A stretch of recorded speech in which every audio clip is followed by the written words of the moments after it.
Alors donc Gilles Lebaille, je suis le vice-président de la CPCA, chargé de l'animation des territoires.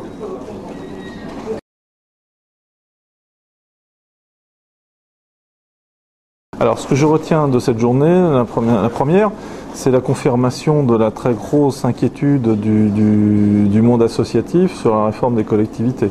Parce que la réforme des collectivités va à un moment donné avoir un impact fort sur la relation qui existe entre nous et les communes, entre nous et les régions, les départements. Et cette réforme peut remettre en question à la fois le mode de fonctionnement et le mode de relation que nous pouvons avoir avec ces collectivités, mais peuvent aussi remettre en cause les projets associatifs que nous défendons aujourd'hui.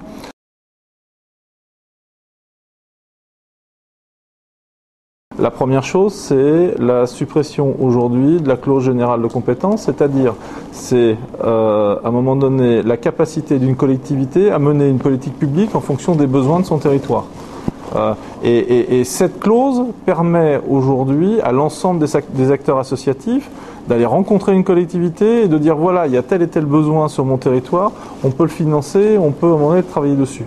Cette possibilité-là aujourd'hui, avec la suppression de la clause générale de compétence, n'existe plus. Donc ça, il faut le noter comme la difficulté quand on va dire qu'est-ce qu'il faut faire. Premier point. Le deuxième point aussi, c'est l'encadrement extrêmement fort qui nous est proposé sur les financements croisés, à la fois sur son niveau investissement et fonctionnement. C'est-à-dire que dans un certain nombre de lieux aujourd'hui ou de communes ou d'agglomérations, un certain nombre de projets ne sont possibles que pour les financer que parce qu'à un moment donné, le département, la région et la commune, effectivement, participent et cofinancent un projet. Donc demain, si on veut développer une structure, un équipement, par exemple, sur une commune de 10 ou 15 000 habitants, ou même moins de 8 000 habitants, c'est uniquement la commune qui devra faire face au projet et qui devra faire face à un moment donné à l'ensemble de la question financière que ça représente.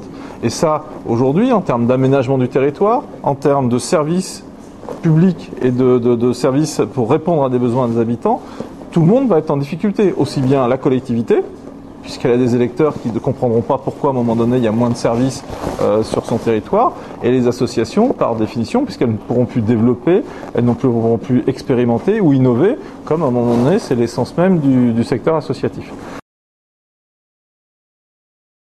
Ça, pour aujourd'hui, c'est une vraie question. La CPCA va travailler, le conseil d'administration en tout cas est en train de travailler pour que la CPCA puisse avoir prochainement, dans le cadre des prochaines échéances électorales, un manifeste.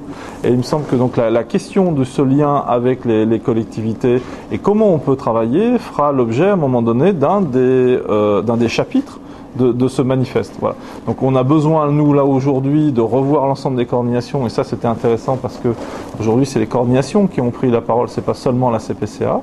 Donc c'est intéressant de voir à un moment donné l'ensemble des coordinations, de les revoir, et qu'on puisse effectivement coordonner notre action pendant les élections, les prochaines élections nationales, qu'elles soient présidentielles et législatives, pour essayer de porter le message de la vie associative, où on a bien vu quand même que ce qui se joue aujourd'hui nous inquiète au point où nous pensons que ça peut être une remise en cause de la démocratie, puisque les associations constituent une partie de la société civile et donc sont facteurs de démocratie, et que ça pour nous c'est un élément essentiel et c'est un risque potentiel aujourd'hui pour notre société. Ça a même été replacé dans un modèle républicain et dans des attaques contre le modèle républicain dans lequel nous vivons.